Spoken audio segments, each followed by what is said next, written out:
जय श्री राम। मैं रामायण का कुछ श्लोक अर्थ सहित बोलने जा रहा हूं।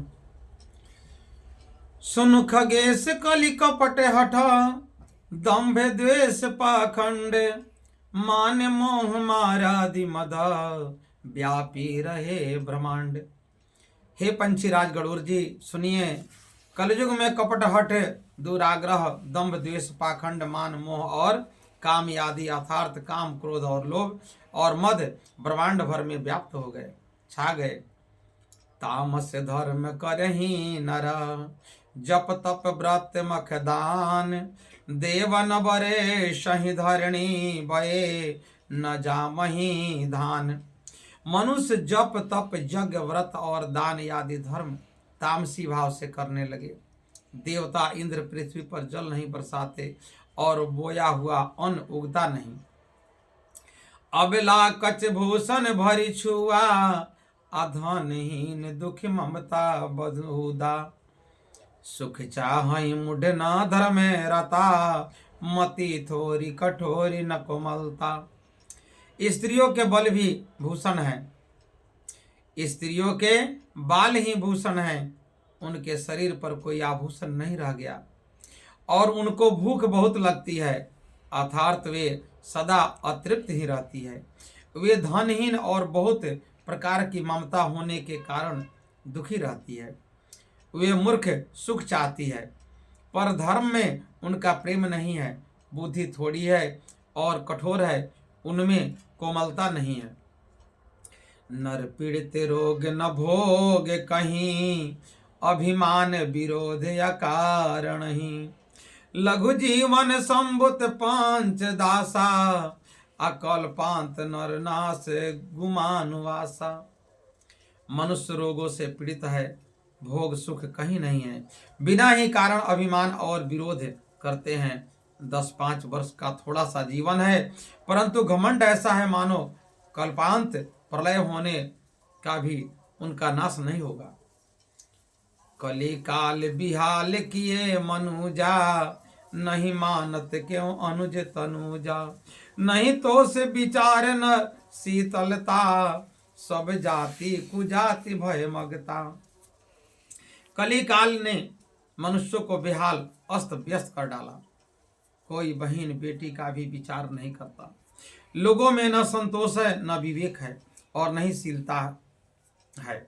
जाति कुजाति सभी लोग भीख मांगने वाले हो गए। ईर्षा परु सास छरे लोलुपता, भरी पूरी रही समता विगता। सब लोग वियोग विशोक है, वर्णाश्रम धर्म आचार गए। ईर्षा डाह कड़वे वचन और लालच भरपूर हो रहे हैं। समता चली गई, सब लोग वियोग और विशेष शोक से भरे पड़े हैं। वर्णाश्रम धर्म के आचरण नष्ट हो गए। दमदान दया नहीं जान पनी, जड़ता पर वचन न ताति घनी। तनु शोषक नारी नरा सगरे, पर निंदक जे जग मोह बगरे। इंद्रियों का दमन, दान दया और समझदारी किसी में नहीं रही। मूर्खता और दूसरों को ठगना यह बहुत अधिक बढ़ गया। स्त्री पुरुष सभी शरीर के ही पालन पोषण में लगे रहते हैं। जो पराई निंदा करने वाले हैं, जगत में वही फैले हैं। सुन ब्यालारी काल कपि, सुन ब्यालारी काल कली, मल अवगुण अगार। गुणों बहुत कली जुग कर, बिनु प्रयास निस्तार।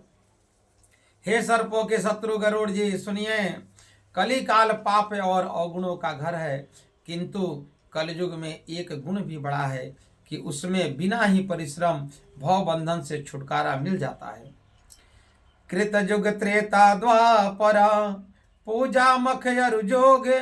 जो गति होई सो कली हरि, नाम ते पावहीं लोग। सतयुग त्रेता और द्वापर में जो गति पूजा यज्ञ और योग से प्राप्त होती है, वही गति कलयुग में लोग केवल भगवान के नाम से पा जाते हैं। कृत युग सब जोगी विज्ञानी, करि हरि ध्यान तरहि भव प्राणी। त्रेता विविध यज्ञ नर करहि, प्रभु ही समर्पित कर्म भव तरहि। सतयुग में सब योगी और विज्ञानी होते हैं। हरि का ध्यान करके सब प्राणी भवसागर से तर जाते हैं।